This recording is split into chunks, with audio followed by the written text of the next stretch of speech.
All, welcome back. So in this lab, we will be seeing on functions demo. So which is going to be your Azure functions, and that is going to be your serverless architecture. So we have seen quite a number of labs on web apps and other areas of demos. So now we'll be seeing like how you can use Azure DevOps to actually do functions. So I have my basic functions apps over here, and this is just going to be a code. You can see this is just my functions app, and the index.json is this one, which just says welcome to Azure functions. Okay, so what I'm going to do is, like, instead of this hello there welcome to Azure functions, I'm just saying hello there welcome to suppose function. I'm just changing this. Okay, so this is just a HTTP trigger function. I'm just committing it. If you see, this is just an HTTP trigger function, and it's just 10 lines of code. And this is just going to be your functions.json, which actually uses, or which actually triggers your functions with HTTP trigger.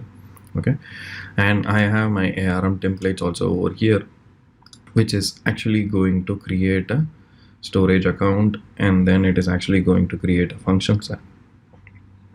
Okay, and it is actually going to have the functions name and everything, and the corresponding application insights for the functions. This is my ARM templates. So what I'm going to do, I'm just going to go to a pipeline, and then I can see the pipeline is already running. That's because, as I told you, like, I had made the trigger out of it. Like here on my triggers section, I have enabled the continuous trigger option, continuous integration option, and whatever the changes that I make it on a master will automatically get it triggered. Okay, so these are all the pipeline functions. Like, first I'm just using a Node.js version 8.1.1, and then I'm installing the dependencies, and then I'm installing the test dependencies, and I'm just using a gulp to run the test cases, and then I'm archiving the zip files, and I'm copying the ARM templates and then publishing it. So at the end of the output, you will be getting a functions output as well as an ARM templates. Okay, so let us wait for the build to get completed. You can see over here, okay, the unit test is getting failed. Why is that? Because the unit test would have been looking for that particular areas. So let me go, and then let me try to disable the unit test. I don't need the unit test for time being now. And then let me try to save and queue it again.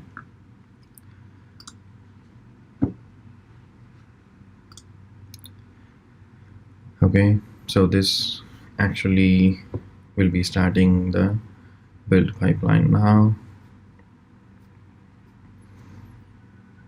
Okay, the agent has been confirmed, and now it is trying to download the files, and then checkout is happening. Okay,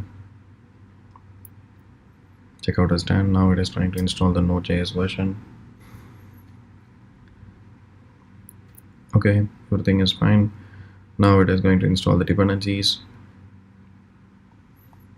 Okay, so in the meantime, what I'm trying to do is, like, I'm going to Azure portal, which is like nothing but your portal.azure.com, and then just logging in with my username and password, and I'm just going to a resource group, and under the resource group you can actually see like what are all the resource group available. And here I have seen like this is a functions group, so I don't want this. So this is a demo that I've tried it. I want everything to be recreated, so I'm just trying to delete the whole resource group now. Okay, so if I try to delete the old resource group, the functions app and the application insights and the app service plan and the storage account, everything has to be recreated again. So I'm just deleting the resource group now, so that when the release pipeline runs, all these will be automatically created with the help of ARM templates that we were having, and the function application will be deployed from Azure DevOps, and then we can see the output. Okay, that's going to be our end goal. Okay, so if you see, the build is completed, and the artifact, if we go and check it over here, you can see the artifact is actually having a functions.zip file and the ARM template. Okay, so now what I'm going to do, I'm going to release pipeline, and then let me first stop this release, because there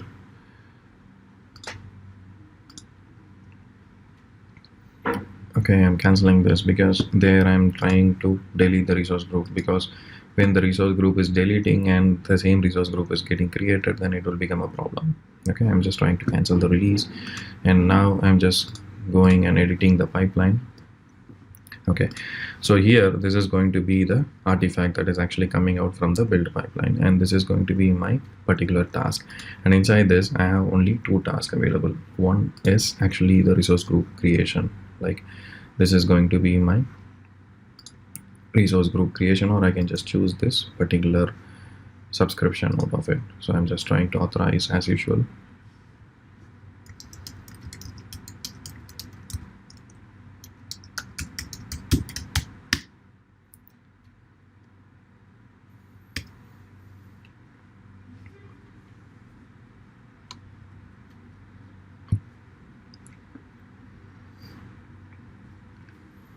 Okay, so it is trying to authorize between Azure DevOps and the Azure cloud. This is going to be called as your service connection. Now it is authorized.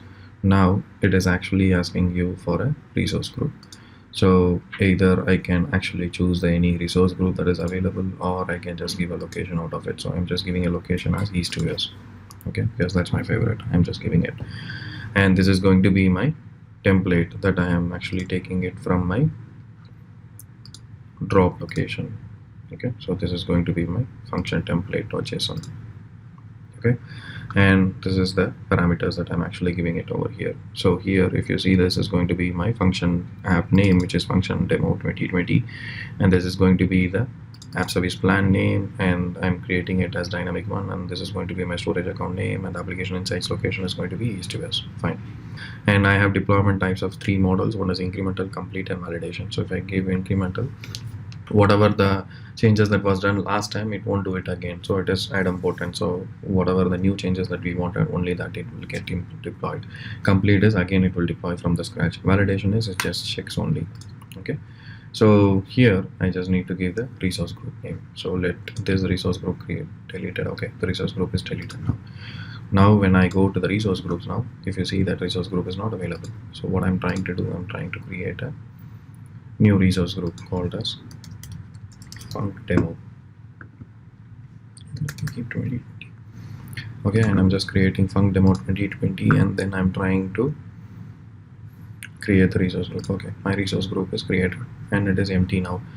Let me try to map that over here. Let me try to refresh, and I'm seeing func demo 2020. Good. I'm just choosing this resource group, and this is going to be my functions app, and here I'm just trying to give the functions app name and functions apps on Windows, and here the package name, I'm just trying to map that zip file over here. This is going to be my zip file, so which is automatically mapped over here. Now let me save it, and I'm trying to create a release. Okay, so now what happens, with the help of an ARM templates, in this resource group, now you can see there are no resources available. So when the job runs, it automatically creates a functions app, it automatically creates an application insights for the functions app, it automatically creates a storage account, and it automatically creates an app service plan for the functions app. And then the functions app code will be deployed, and then we can try to browse into it to check if the code is working fine or not. So this is going to be called as your end-to-end deployment. Like you have zero infrastructure. So with the help of Azure DevOps, you are trying to create an infrastructure, and then you are trying to deploy inside that infrastructure. Okay, so it is template validation is successful now. It is trying to look into this particular template which is available, and the template validation started, and the validation name is gone, and then now starting the deployment. Okay, now when you go over here, you can see the template Windows function template is being deployed, because in the resource group, when you go to this deployment sections, you can see that Azure DevOps and the Azure has been connected, and this is the template that is being getting deployed. And here you can see what are all the list of templates available over here. Storage account is there, insights components are there, and this is going to be the app service plan for it, and all the things it is trying to deploy, and it says your deployment is underway. So it will take some time for us to deploy it, and then once if it is deployed, then comes our code deployment.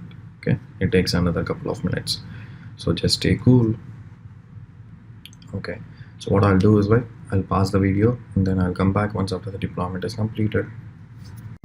So as I was telling you about, it took quite some time, and then now the Azure functions has been deployed. You can see over here our functions demo 2020 has been deployed, and finally it has been done. Now when we go to the resource group, we can go to this particular resource group, and here you can see the functions app, the application insights, and the app service plan, and the storage account is created. Now how do you verify if the code is completed or not?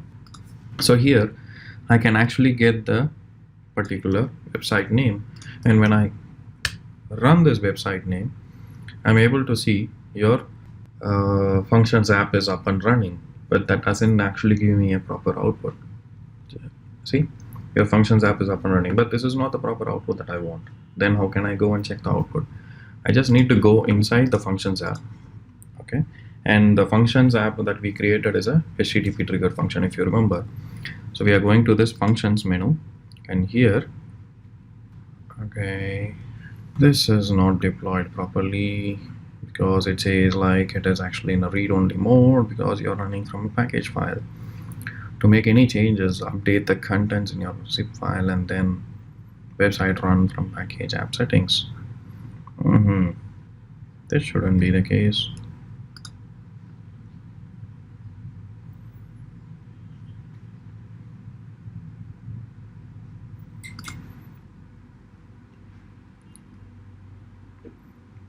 This is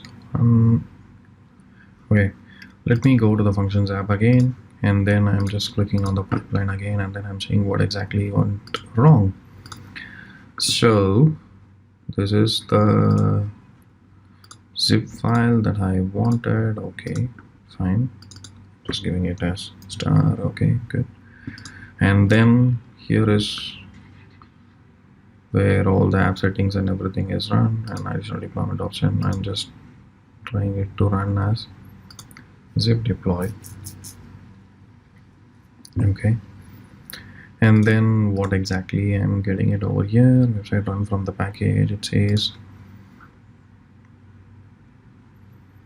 to make any changes, update the contents in your zip file, and then okay, website, this is the one that I have it over here. Website run from the package is actually one. I don't think any problem is over here. Let me try to choose it again, and then any other changes is required. Not exactly. And what kind of app settings I'm having it. It is Windows.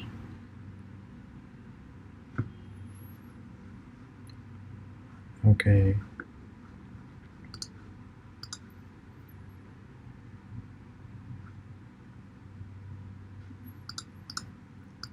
I'm trying to disable it, and then I'm trying to run it one more time.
Okay, I'm trying trying to do a redeployment is done. Let me go back to Azure Functions, and then let me try to restart it one time. Okay, now let me go to the functions. Okay, so now I see like the functions one is created and it is going to be an HTTP triggered function. If you see here, it is HTTP triggered functions. Okay, and it is enabled now. So I'm just going inside the functions and I'm going to the code and test. Okay, and when you click on the functions app directly, you will be seeing this one, but this is not the output that we want. So I'm just going inside the functions and I'm going to the code and test, and here I'm getting the functions URL over here, and then I'm typing this over here with the subscription key, and this is what we want. See, hello there, welcome to Subhu's function. If you remember, this is what we have given it over here on our index.json. So this is the output that we wanted. Okay, so just try it. If you actually browse the function apps URL alone, you will be getting this one, but this is not what we need. We actually need this kind of output. So to access this kind of output, you actually need a code, and this code will be automatically available inside the functions from code and test. And when you click on this get functions URL, you will be getting this code over here. Just copy and paste it and you will get the output accordingly. Okay, next time when you try to change something over here, then try to change it and then save it and run. You will get the automatic code changes for the functions app. So this is how you can build and deploy the functions app accordingly. So just try it and then let me know if you guys face any issues. So last time what happened, like why it did not reflect, is like I'm just showing you one more time. So in the functions app, under deployment app settings, since this is going to be a zip file, I just choose a zip method deploy. If you are just choosing it as a folder, then you have to choose run from the package. So this is a zip file deployment, so I'm just trying to put it as a zip file deployment, and then I'm trying to run it one more time. Okay, that's all, so nothing else. So just try it one more time, and if you guys face any issues, please do let me know. Until then, thank you.